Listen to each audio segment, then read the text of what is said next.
Cette émission vous est présentée par la Capitale Assurance Générale, Yamaha et par Choco, fabricant des vêtements Ice Rock. Salut tout le monde, bienvenue à l'Histoire de Sentier. Cette semaine, je vous amène en Haute-Mauricie rencontrer notre chum Mario à Kanawata. C'est une pourvoirie extraordinaire qui est rendue éco-énergétique. Si vous ne savez pas c'est quoi le mot éco-énergétique, je peux pas vous aider, je le sais pas non plus. Et l'Odyssée des neiges se poursuit. Bon show!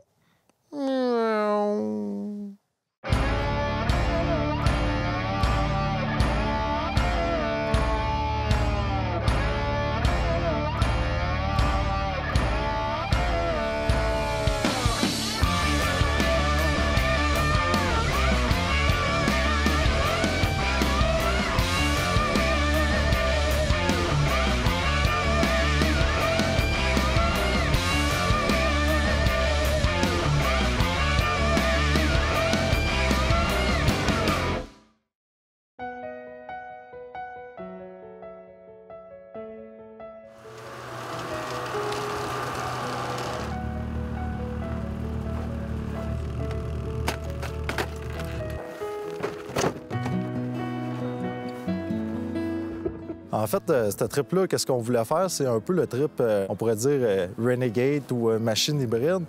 Vraiment, ces nouvelles machines-là qui sont développées, c'est ça qu'on voulait faire en fin de semaine. C'est dire, bon, on fait du sentier, on sort un spot, là, on sort nos cartes, nos GPS, on essaie de trouver des places qui n'ont pas été roulées. C'est ça qui était plaisant. Mario, qu'est-ce qui est plaisant avec lui, c'est qu'il nous a suivis. C'est ça qui nous a permis aussi d'en profiter beaucoup de notre journée. C'est que c'est un gars, vraiment, c'est un pourvoyeur, c'est un gars du bois. C'est vraiment pas de stress parce que tu sais, il y a une pourvoirie de 75 km², il connaît ses armes. Là. Fait que tu sais que tu pars avec quelqu'un de confiance, ça arrive de quoi, il n'y a pas de stress.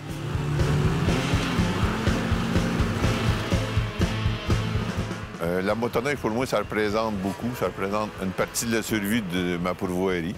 Moi, j'ai commencé à l'âge de 10 ans à faire de la motoneige avec un petit Bombardier 1967 que j'ai à l'intérieur, de toute façon, encore.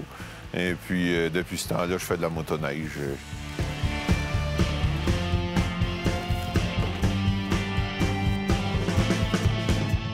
Mario nous a amené du gaz, on en a caché tantôt pour pouvoir continuer notre journée puis aller explorer ce nouveau coin-là. Aussi, on veut pas perdre de temps parce qu'aller gazer ici, les points de service sont loin. 100-150 km entre les places, fait que de perdre 1h30 pour aller gazer, tant qu'à être là, on mange. Fait qu'on est tous bien de manger dans le bois, tant qu'il est dans le bois.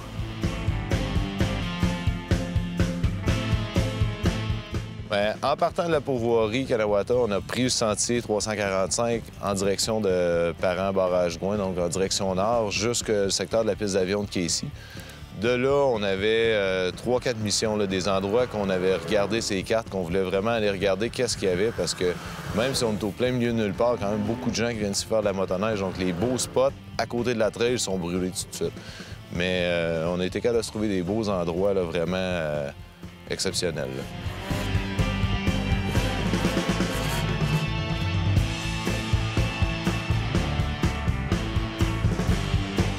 Qu'est-ce qui est le fun, contrairement à tous les autres véhicules, c'est que la liberté est là. On peut dire, bon, mais on s'en va à Parent par le bois, on part ici de Kanawata, puis au lieu de faire une grande boucle, on en revient par les chemins forestiers, on en regarde nos cartes. C'est ça qui est plaisant dans la motoneige. Ça nous permet de voir des territoires qui sont à peu près pas vus par le monde, puis de partir faire nos petits aventuriers, là, puis partir en expédition, c'est ça qui est plaisant. Pour nous autres, la motoneige, là, quand on parle du secteur de la Haute-Mauricie, c'est vraiment important parce que ça fait vivre des intervenants touristiques une bonne partie de l'année. Pour comprendre, chez nous aussi, c'est ça qu'on a pu en profiter en fin de semaine. Il y a beaucoup de compagnies forestières, il y a beaucoup de chemins. Souvent, les intervenants touristiques, dans des périodes de secteur de coupe aussi, hébergent ces travailleurs-là aussi en même temps. Fait que le fait d'avoir la motoneige, d'avoir des hébergements qui roulent aussi tout l'hiver, permet de faire rouler l'économie sur le territoire. Ouais, nous autres, on vit de chasse-pêche. C'est beaucoup de pêche. La chasse au petit gibier, c'est notre gagne-pain l'été, l'automne puis le printemps. C'est avec ça qu'on fait la roue au complet. La beauté, c'est qu'on est comme tout seul. c'est agréable. Là. Le feeling, c'est qu'ils pensent que Kanawha, c'est une ville. Là, il y a des backseats qui s'aperçoivent qu'ils sont comme tout seuls. Il n'y a rien qui l'entoure. Là, ils trippent. Puis là, ils disent comment ça fait? Comment ils ont fait de bâtir ça en pleine forêt? T'sais? Une grosse bâtisse de même. T'sais? Puis là, ils sont agréablement surpris, qu'on peut dire. Nous autres, avant, on avait 2 grosses génératrices là, qui mazoutaient, si je peux faire un web avec le mazout. Et puis, ça mangeait 120 litres par jour. C'était énorme. Déjà qu'on a de la misère à avoir les tankers qui viennent ici en hiver. Le gouvernement a quand même donné de l'aide pour qu'on tourne au vert. Il nous a financé pour avoir des panneaux solaires. Et puis, ça a été concret. On a mené à bout de le faire. Et puis là, c'est très agréable. En plus, qu'on n'a plus de pollution du bruit, on a coupé le mazout à 80 %. C'est beaucoup, c'est énorme. Pour moi, c'est un soulagement énorme. On aime beaucoup quand vous nous parlez sur Facebook, sur notre page Histoire de Sentier. On aime ça quand vous nous envoyez des photos. Cette semaine, c'est Éric Gionnet qui nous a envoyé une photo de sa motoneige qui est un peu ensevelie après une tempête de neige. Et lui, son gros fun, c'est, après la tempête, d'aller sur les sentiers pour taper avant que la machine qui dame vienne. C'est ça qu'il aime, lui, parce que, tu sais, ça fait que la dameuse, elle n'est pas pognée, tu sais. Mais il a l'air d'avoir bien du fun, en tout cas.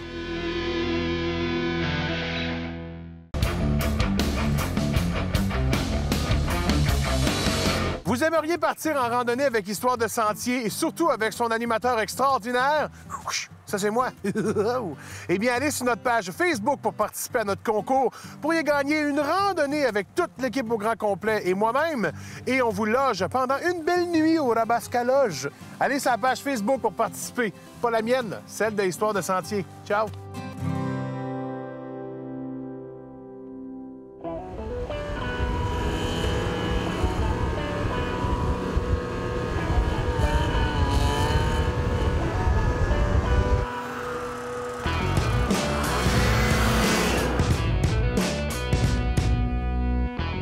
Qu'est-ce qui est plaisant ici, c'est que le territoire de la Haute-Mauricie, c'est un territoire de 30 000 km². On a plusieurs relais, plusieurs hébergeurs. Des fois, c'est pas de la grande distance qu'on fait. Là. Il y a des fois, on peut trouver des spots à peu près à 5 km des pourvoiries. On s'amuse là comme des fous.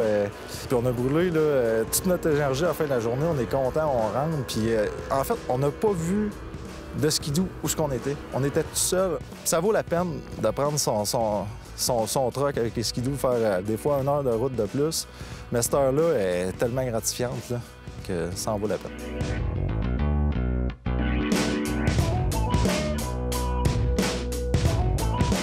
Non, c'est sûr, le territoire, on peut pas tout le connaître parce que, tu sais, oui, je le connais à une échelle macro, si on veut, tu sais, puis à certains endroits vraiment micro.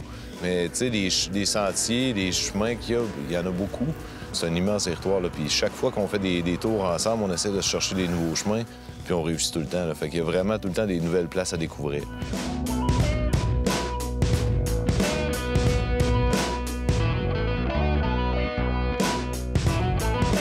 J'ai travaillé avec Amédic. Amédic est arrivé avec un plan d'assurance qui fait qu'il couvre mes clients à partir du pont de Rivière-au-Rat, si le monde connaisse le secteur, et puis de Saint-Michel-des-Saints. À partir du moment où ils prennent les chemins de gravier, qui s'en viennent sur mon territoire, partout dans mon territoire, ils sont couverts par Amédic. Ça sécurise les gens. Fait comme ça, les personnes, tu sais, il y a beaucoup de personnes qui sont plus âgées, qui sont inquiets, tout ça. Même, j'ai acheté un défibrillateur, tu sais. Puis il y en a beaucoup qui nous le demandent si on a un Amédic. Fait que c'est de là qu'on a décidé de les assurer. La vie des gens, ça n'a pas de chiffre. En partant, c'est important. Puis c'est un service de plus.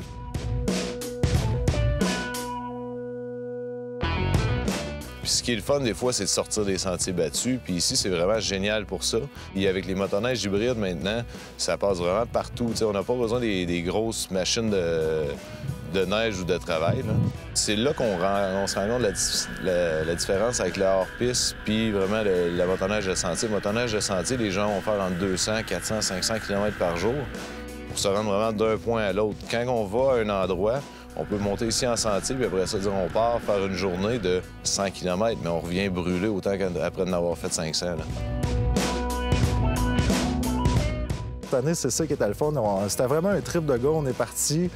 Puis on s'est dit, bon, mais regarde, le caméraman, écoute, il sait pas rouler. C'est un gars de Montréal, de Lille, mais on s'est dit, gars, c'est pas grave, prends ton temps, on va te le montrer. Mais en fait, tu nous le montrais à nous deux en même temps. Mais c'est ça qui était plaisant, c'est que On est arrivé à des places, tout le monde l'a eu pour son expérience, tout le monde l'a eu pour son niveau de conduite, en fait. Puis s'il y en a deux qui sont plus fatigués, ils sont tannés, ils peuvent s'en aller ensemble à pourvoirie, les autres continuent, puis on n'a pas à se poser des questions. Il est arrivé quelque chose, ils ont-tu brisé sa traque? Là, tu sais que tu peux t'amuser, prendre pas nécessairement plus de risques, mais partir plus à l'aventure, découvrir de nouveaux spots. Tu arrives le soir, tu as tous les bagages que tu veux. Tu as toutes les installations, tes outils si t'as brisé dans la journée, puis c'est ça qui est plaisant de ça. Là. Ça enlève tout le stress de la randonnée, puis on peut en profiter pleinement. La nouvelle motoneige que j'ai cette année, c'est une expédition 20 pouces avec un 600 e-tech. C'est vraiment différent, là, la façon qu'on regarde le sentier, la façon qu'on regarde où qu'on va s'arrêter. Puis, hop, je peux-tu me mettre dans le trouble là? Non, il n'y en a pas de problème. Là. Ça avance, ça recule, surtout comparé à toutes les autres qu'on a vues. Même si des fois on reste pris, on n'a pas besoin des autres de se déprendre. Fait que c'est vraiment plaisant comme machine. C'est pas un Summit, c'est pas une machine de montagne, mais comme machine utilitaire, puis dans le segment hybride, je trouve que c'est assez dur à battre. Parce qu'en sentier, c'est confortable, puis hors piste, c'est génial.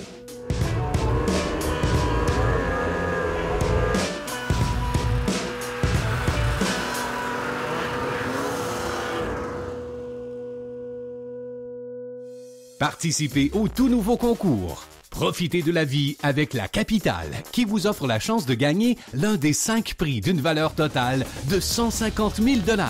Participez dès maintenant en visitant le rds.ca/HDS.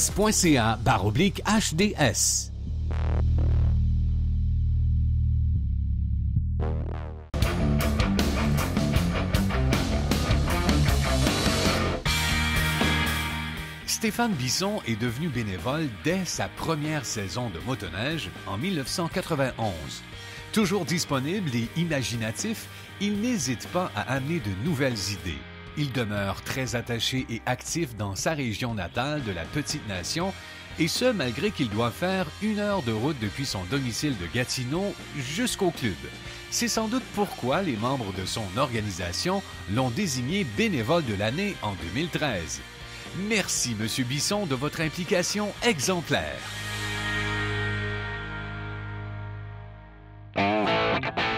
Les gars, l'Odyssée de motoneige, je veux vos impressions. Premièrement, notre feeling, là, on vient de finir, c'est quand même assez magique. Ken? Ça a été une grosse semaine, beaucoup très chargé, mais aucun pépin comparativement à l'année passée où on a eu de la pluie, de l'eau. Ça a été une très, très belle année. Froid un peu, mais on s'est rendu compte que c'est facile de s'habiller pour le froid. Bon, à part Pat, là, qui a eu... Ouais, mais moi, ça me prenait un peu de tatouage de la région. Oui, T'sais. parce que c'est ça, Pat. La région t'a marqué. Oui, la région m'a marqué. Je voulais avoir quelque chose qui me reste, que je ramène avec moi au Maroc. Et là, ma face, ça va paraître.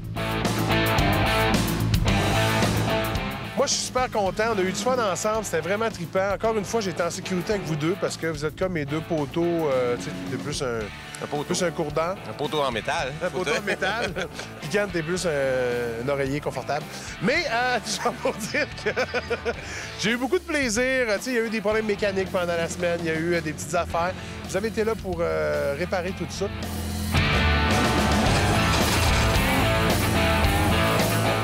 Ça serait quoi votre moment qui vous a le plus touché, marqué, ou je sais pas? Moi, je peux dire que la fois où on est allé jouer dans la grosse neige, ça m'a très marqué, avec des coups de branche dans la face. Mais oui, ça m'a marqué. C'était vraiment plaisant. On s'est tous pris. C'est moi le premier. Je vous ai appelé. J'ai dit, venez, c'est beau, tout est beau. En fait, c'est ça. Quand on veut se prendre, on a juste à suivre pas. Exact. Là, je vous ai tous venus arriver. Pac, clac, clac. On s'est tous pris. Fait que c'était bien. En plus, j'ai pu utiliser toute ma panoplie. Contrairement à l'an passé où j'ai rien utilisé, j'ai utilisé mes raquettes, ma machette, le sac à dos, la corde un peu avant. J'étais bien satisfait de ma panoplie que j'ai amenée avec moi. Il y a même ton duct tape que tu avais dans le visage pour les engelures.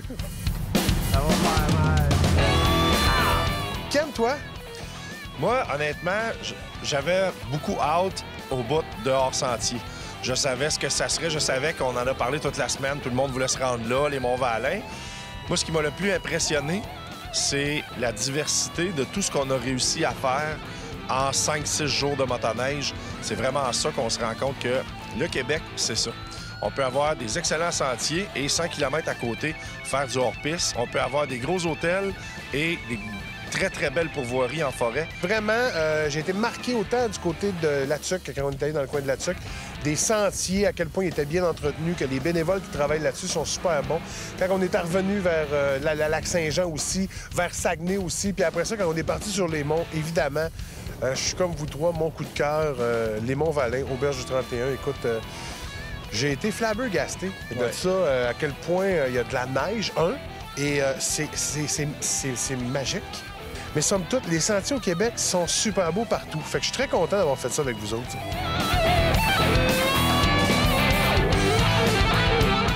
Moi, une chose que je peux dire aussi, c'est les motoneiges qu'on avait, le nouveau concept hybride est fantastique. En fait, c'est ça qu'on a fait un peu cette semaine. On a fait du sentier rapide, des fois moins rapide parce que ça tournait beaucoup plus. On a fait des lacs. On a fait un peu tout ce qu'on peut faire avec la motoneige. Et avec la même motoneige, on a réussi aussi à aller dans du hors-piste, du gros hors-piste, où on s'est pris, mais je pense qu'on a fait exprès. On s'est amusé comme des petits-enfants à faire des petits jumps, des petits sauts. C'est avec la même motoneige. Je pense que le concept hybride est vraiment bon. En fait, le concept hybride, ça le dit vraiment, c'est hybride, c'est pour tout au complet. C'est sûr qu'on n'a pas monté des pics de 600 mètres, mais ce qu'on a fait était excellent, tu sais. On s'est amusé, on a eu du plaisir, personne ne s'est fait mal. C'est tout ce qui compte. Qu'est-ce que tu veux de plus, à part un câlin? Un câlin.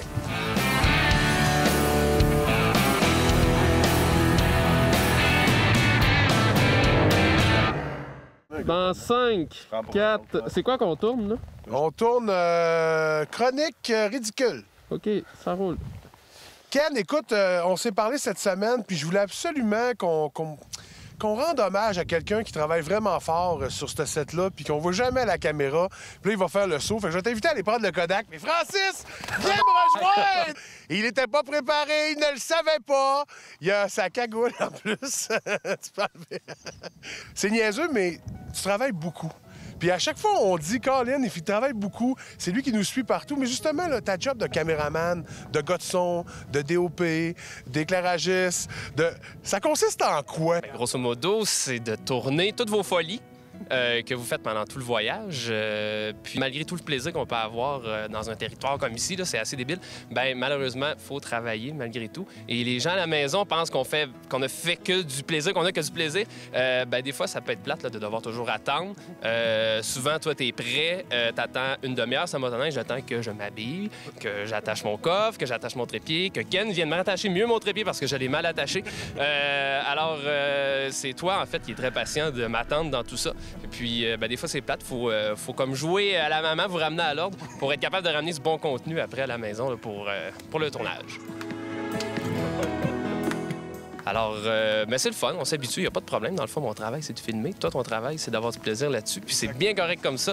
Là, en ce moment, j'ai vraiment pas de fun dans l'avant du Kodak et j'ai juste hâte de retourner en arrière. Il est ému! J'ai un grec!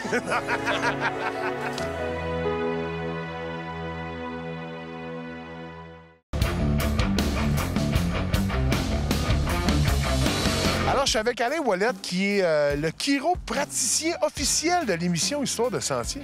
Salut, Philippe. Ça va bien? Ça va très, très bien. Écoute, ça fait 25 ans, je pense que tu connais la gang. Ça fait un bon bout, là. Ouais, ça fait à tout le moins 20 ans que je les connais très, très bien. Et qu'est-ce qui t'a amené dans cette émission-là? Bien, moi, c'est fort simple. J'avais deux passions, la motoneige et puis la chiropratique. Donc, à un moment donné, je me suis dit, je vais amalgamer les deux. Et puis, c'est ce que j'ai fait en appelant René. Et je lui ai dit, « Hey, René, j'aimerais ça qu'on parle du confort des motoneiges et qu'est-ce qu'il faut faire pour éviter des blessures à la motoneige. » Lors d'une randonnée, on va avoir des sentiers des fois qui sont un petit peu houleux. Donc, il faut être prudent parce que lorsqu'on voit une bosse, là, il faut ralentir. C'est pas vrai qu'on peut rentrer dans une bosse là, à vive allure, mais c'est ça qui est un petit peu l'utilité de mes chroniques, c'est d'expliquer aux gens comment éviter des blessures. Lorsqu'on force sur notre motoneige, lorsqu'on justement on est dans une randonnée puis qu'on est à deux, comment faire? J'ai un paquet d'émissions qu'on a faites là, puis on a expliqué ça. Merci Alain de cette belle collaboration. Bien, merci à vous. Comme ils disent, cric, crac, croc. Tout à fait.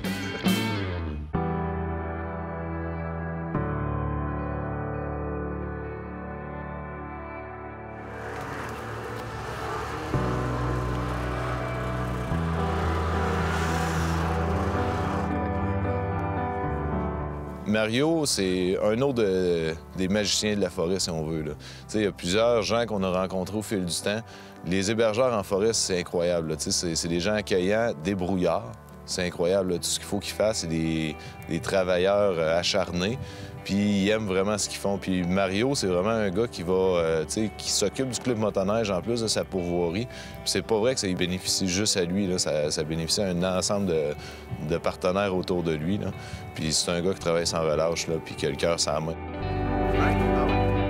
Mario, en plus d'avoir été de notre guide puis nous avoir suivi, dire OK, aujourd'hui, je prends un break. En fait, pour lui, c'était un break de s'occuper de nous autres. À la fin de journée, il nous a fait une super belle surprise. Il savait cacher un autre sleigh avec du bois dedans. On est allé sur le top d'une montagne voir. On avait une super belle journée, voir le coucher de soleil. Il nous a fait un feu là, il nous a accueillis avec chocolat chaud puis le café. Ça nous a permis de vraiment bien finir la journée. Ça nous a permis de nous arrêter dans notre journée puis de profiter de ce moment-là. Mais il y avait le chocolat chaud, là. Il veut tout mon café. Bon, on a tout le temps du fun avec Mario. C'est un gars qui gère les problèmes à la source. Les gens, quand ils arrivent ici, là, c'est simple pour lui. Il a une façon de gérer sa clientèle. C'est spécial. Puis c'est vraiment une belle place. Lui et sa conjointe, Céline, là, sont vraiment accueillants. Puis ils travaillent super bien ensemble. Fait que les gens qui viennent ici repartent avec le sourire, c'est garanti.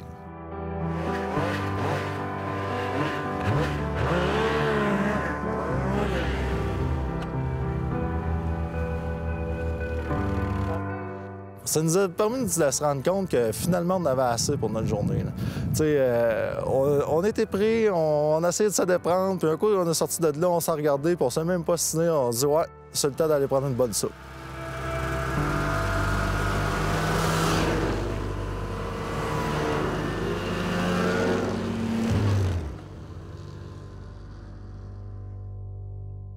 Merci d'avoir écouté Histoire de sentier. Maintenant, vous savez c'est quoi de l'électricité.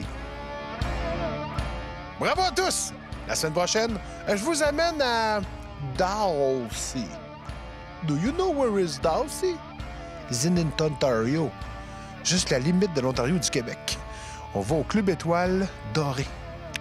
On fait de la motoneige. On va être malade. La semaine prochaine. Bye.